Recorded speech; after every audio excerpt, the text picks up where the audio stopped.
গতদিনের ব্লগে আমি আপনাদের সাথে শেয়ার করেছিলাম আমার আম্মু এবং আমার হাজব্যান্ড উমরা হজ পালনের উদ্দেশ্যে আজকে রওনা হবে।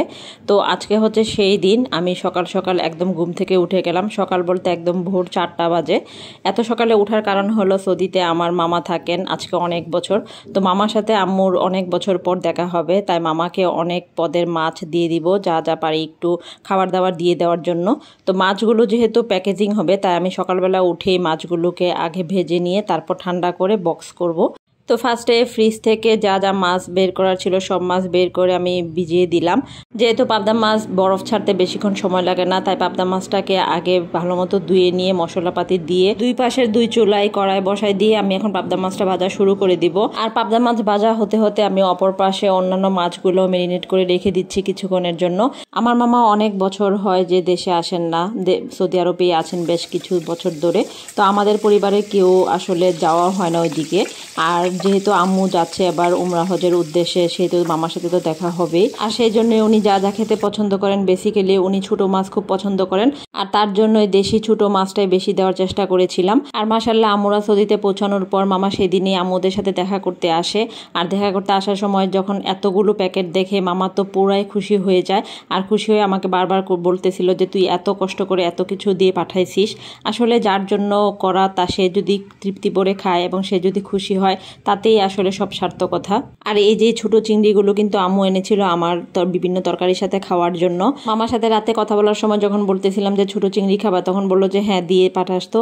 আর তখনই আমার যতটুকু ছিল ফ্রিজে সবগুলো আমি বের করে এখন ভেজে নিচ্ছি। আর এই যে এখানে যে গতকালকে যে বলেছিলাম যে ইলিশ মাছ কিনতে গিয়েছিলাম বাজারে, সেই ইলিশ মাছটা আমি একদম সরিষার তেল দিয়ে ভালো মতো মশলা দিয়ে মাখিয়ে এখন ভালো করে ভেজে নিচ্ছি। আর সেদিন আম্মুদের সন্ধ্যার দিকের ফ্লাইট ছিল, তো দুপুরবেলা রান্নার জন্য আমি এখানে রান্নাবান্নাও বসিয়ে দিলাম এক পাশে। শেষ মুহূর্তে আমার হাজব্যান্ড যতটুকু যা পছন্দ করে অতটুকুই রান্না করছিলাম। এখানে আমি ঢেঁড়স ভাজি করে নিচ্ছিলাম হালকা একটু ছোট চিংড়ি দিয়ে। আর অন্য পাশের চুলায় কিন্তু আমার ইলিশ মাছটা ভাজা হচ্ছে। শেষ পর্যন্ত ইলিশ মাছের এই যে ডিমগুলো আমি ভেজে দিচ্ছিলাম। আর আমার এত ক্ষুধা পাচ্ছিল, আমি আর লোভ সামলাতে পারি না, ইলিশ মাছের ডিম দিয়ে আমি 2-3টা ডিম মাছ খেয়ে ফেলেছিলাম। আমি আজকে শুধু মাছ আইটেমগুলো ভেজে দিচ্ছিলাম, আর মাংস রান্না যা ছিল সেগুলো আমি গতদিনই সেরে ফেলেছিলাম এবং মাংসটা রান্না করে আমি ডিপ করতে দিয়ে দিয়েছি অনেক আগে। আর এখানে এই যে রান্নাবান্নার জন্য আমি একটু কই মাছ বোনা করে নিচ্ছি আর একটু মিষ্টি কুমড়া ভাজি করে নিচ্ছি।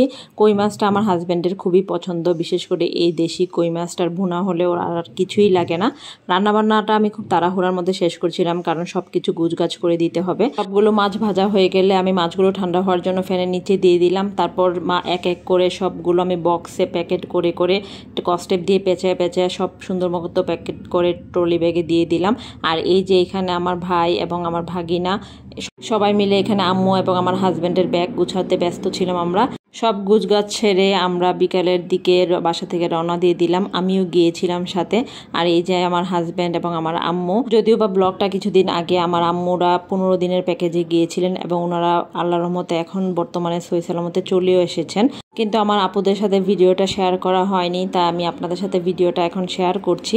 আর এই যে মাঝখানে যেতে যেতে লাস্ট মুহূর্তে কিছু টাকা উঠানোর ছিল, তাই আমি আমার হাজব্যান্ডকে লাস্ট মুহূর্তে কিছু টাকা উঠিয়ে সাথে করে দিয়ে দিলাম। আর এই যে ওনাদেরকে এয়ারপোর্টে দিয়ে আমি আমার মতো করে অফিসে চলেও আসলাম। আর অফিসে এসে তো আসলে মনটা সেদিন খুবই খারাপ ছিল। খারাপ হওয়ার কারণ ছিল আমি খুব টেনশন করতেছিলাম যে আমার আম্মু অসুস্থ, যেহেতু আল্লাহর ঘরে আল্লাহর পবিত্র জায়গায় গিয়েছেন, সহি সালামতে সব কিছু করে আসতে পারবেন কিনা। কিন্তু আল্লাহর রহমতে আমার আম্মু সব কিছুই কমপ্লিট করতে পেরেছেন। তারপরে যে কাজ করতে করতে এক কাপ কফি হাতে আমি আজকে তাহলে এই পর্যন্তই। আল্লাহ হাফেজ।